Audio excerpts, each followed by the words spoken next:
Hello friends, this is Chetan. Recently आपने Kaveri water dispute को लेकर न्यूज सुनी होगी कि किस तरह कर्नाटक में इसके लिए प्रोटेस्ट चल रहे हैं, हड़ताल चल रही है और सुप्रीम कोर्ट ने भी कावेरी जल प्रबंधन प्राधिकरण के आदेश में दखल देने से मना कर दिया था, जिसमें कर्नाटक सरकार को तमिलनाडु के लिए हर दिन 5000 क्यूसेक पानी छोड़ने की बात कही गई थी। तमिलनाडु ने भी सूखे का हवाला देते हुए 7200 घन मीटर पानी मांगा था और कावेरी जल नियमन समिति ने तमिलनाडु की इस मांग को जायज तो माना, पर दूसरे राज्यों का भी ख्याल रखते हुए पानी की मात्रा घटाकर 5000 घन मीटर कर दी। बाद में कावेरी मैनेजमेंट ट्रिब्यूनल ने भी यही फैसला सुनाया। तमिलनाडु ने इस फैसले को एक्सेप्ट कर लिया, लेकिन कर्नाटक में इसके खिलाफ असंतोष पैदा हो गया। पूरे राज्य में प्रोटेस्ट चल रहे हैं। तमिलनाडु और कर्नाटक के चीफ मिनिस्टर ने प्राइम मिनिस्टर से इंटरवेंशन करने की बात की, लेकिन उसके बाद भी ये विवाद खत्म होने का नाम नहीं ले रहा। समझेंगे क्या है पूरा मामला, इसके पीछे की रीजंस पर भी नजर डालेंगे और साथ में ये भी समझने का प्रयास करेंगे कि इस तरह की प्रॉब्लम्स, इस तरह के डिस्प्यूट्स आखिर होते क्यों हैं। सबसे पहले बात करते हैं कावेरी रिवर की, क्योंकि डिस्प्यूट इसी से रिलेटेड है। जैसा कि आप सभी जानते हैं कि कावेरी नदी को दक्षिण भारत की गंगा कहा जाता है। यहाँ पवित्र नदी वेस्टर्न घाट की ब्रह्मगिरी रेंज से, जो कि कर्नाटक में स्थित है, वहां से निकलती है। यह नदी 3 स्टेट और एक केंद्र शासित प्रदेश में बहती है। कौन कौन से? कर्नाटक, तमिलनाडु, केरला और पुडुचेरी। हेमवती, शिमशा, अर्कवती, लक्ष्मण तीर्था, काबिनी, भवानी और अमरावती इस नदी की कुछ सहायक नदियां हैं और फाइनली ये नदी बे ऑफ बंगाल में जाकर मिल जाती है। इन राज्यों को कावेरी नदी से जो पानी मिलता है उसके यूजेस की बात करें तो स्पेशली इरिगेशन यानी एग्रीकल्चर, ड्रिंकिंग वाटर और इंडस्ट्रियल पर्पस से इसका यूज करते हैं। वहीं इसमें वाटर की अवेलेबिलिटी की बात करें तो साउथ वेस्ट मानसून और नॉर्थ ईस्ट मानसून, इन दोनों के माध्यम से कावेरी को पानी प्राप्त होता है। अब समझते हैं इसकी समस्या को। इस डिस्प्यूट में 3 state and 1 union territory involve है। वो कौन कौन सी है? तमिलनाडु, केरला, कर्नाटका और पुडुचेरी। एक्चुअली हुआ यूं कि ये डिस्प्यूट सबसे पहले 1892 में निकल कर आया, जब ब्रिटिशर्स ने प्रेसिडेंसी ऑफ मद्रास और प्रिंसली स्टेट ऑफ मैसूर के बीच मध्यस्थता की। 1924 में मैसूर और मद्रास के बीच एक एग्रीमेंट हुआ और ये एग्रीमेंट 50 साल के लिए वैलिड था। इसका मतलब है कि 1974 तक ये वैलिड था और दोनों लगभग सहमत भी हो गए थे। लेकिन 1974 के बाद कर्नाटक ने कावेरी नदी के पानी को 4 नए रिजर्वर में डाइवर्ट करना शुरू कर दिया without the consent of Tamil Nadu. इसका मतलब कर्नाटक ने तमिलनाडु की बिना सहमति लिए कावेरी नदी का पानी डाइवर्ट करना स्टार्ट कर दिया और तभी से ये डिस्प्यूट फिर से स्टार्ट हो गया। फिर इसके लिए 1990 में यानी 1990 में कावेरी वाटर डिस्प्यूट ट्रिब्यूनल बनाया गया। फिर उसके बाद इस विवाद में बहुत सारे डेवलपमेंट्स हुए और फाइनली कावेरी वाटर डिस्प्यूट फिर से हमारे सामने है।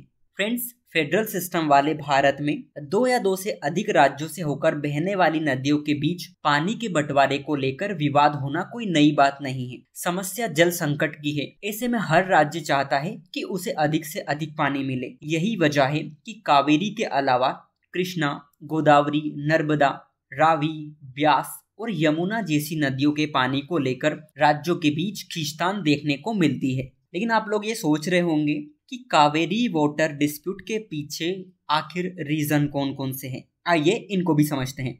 फ्रेंड्स, सबसे बड़ा इशू है अवेलेबिलिटी ऑफ वाटर यानी पानी की अनुपलब्धता। जैसा कि हमने अभी डिस्कस किया था कि इस नदी से इन राज्यों को पीने का पानी, एग्रीकल्चर और इंडस्ट्रियल पर्पस से पानी मिलता है और बेंगलोर शहर जैसे क्षेत्रों को तो पीने का पानी इसी नदी से मिलता है। खराब मानसून के चलते कावेरी नदी में पानी की समस्या और जटिल हो गई, क्योंकि बारिश इतनी अच्छी नहीं हुई, जिसके चलते कावेरी नदी का फ्लो कमजोर हो गया। सेकंड रीजन है तमिलनाडु में जल का संकट होना। तमिलनाडु के मेट्टूर रिजर्वर में मात्र 20 टीएमसी पानी ही बचा है, जो कि लगभग 10 से 15 दिन तक ही चलेगा। कावेरी वाटर मैनेजमेंट अथॉरिटी के फैसले पर कर्नाटक और तमिलनाडु की सहमति न बनना भी एक सबसे बड़ी समस्या है। कावेरी वाटर डिस्प्यूट के पीछे की पॉलिटिक्स ने इस समस्या को और गंभीर बना दिया।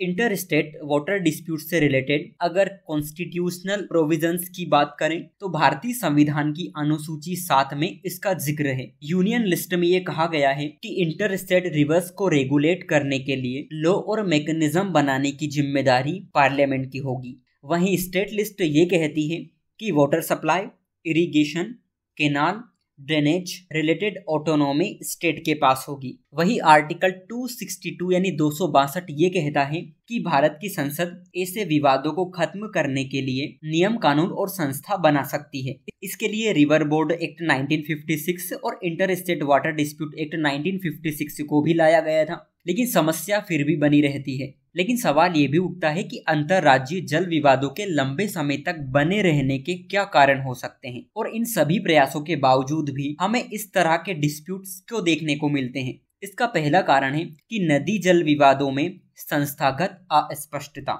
जैसा कि हमने अभी डिस्कस किया था कि अनुच्छेद 262 संसद को सशक्त करता है कि वहां इस तरह विवादों को खुद टेकल करे, लेकिन आर्टिकल 136 यानी 136 सुप्रीम कोर्ट में ट्रिब्यूनल के आदेशों के खिलाफ अपील के लिए सुनवाई करने की शक्ति प्रदान करता है। इसका मतलब है कि ये अभी तक क्लियर नहीं है कि नदी के जल विवादों को फाइनली सुनेगा कौन, ट्रिब्यूनल और सुप्रीम कोर्ट। इसका दूसरा रीजन ट्रिब्यूनल्स की लिमिटेड पावर है। फ्रेंड्स, ट्रिब्यूनल केवल एक निर्णय दे सकता है, लेकिन इसे बाध्यकारी नहीं बना सकता। ऐसे में इन अधिकरणों के पास अवमानना के लिए दंड करने की शक्ति नहीं है। और फाइनली वाटर से रिलेटेड अनसाइंटिफिक डेटा मैनेजमेंट। हमारे पास water flows, seasonal variation, availability of water, surplus water, water sharing, इन सभी से रिलेटेड अगर हमारे पास डेटा की कमी होगी तो हम कैसे जस्टिस प्रोवाइड करवा पाएंगे। फ्रेंड्स, हमें राज्यों की जरूरत के हिसाब से स्थायी और व्यवहारिक समाधान तलाशना होगा, तभी हम इन विवादों को खत्म कर पाएंगे।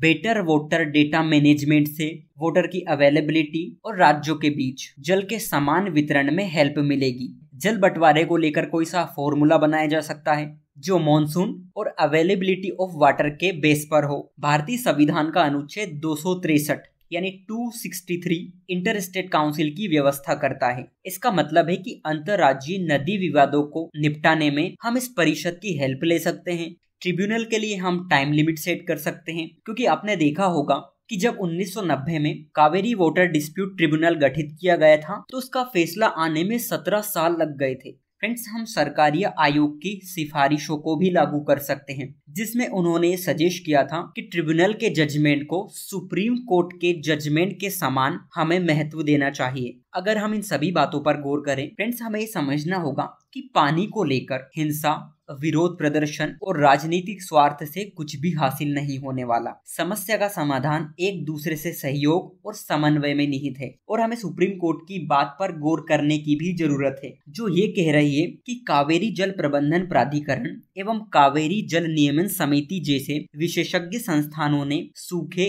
और कम बारिश जैसे सभी प्रासंगिक पहलुओं पर विचार करने के बाद ही ये आदेश पारित किया है। ऐसे में अगर राजनीतिक स्वार्थ को साइड में रख दिया जाए तो शायद इसका समाधान आसानी से निकल सकता है। सो आज के लिए इतना ही। Thank you.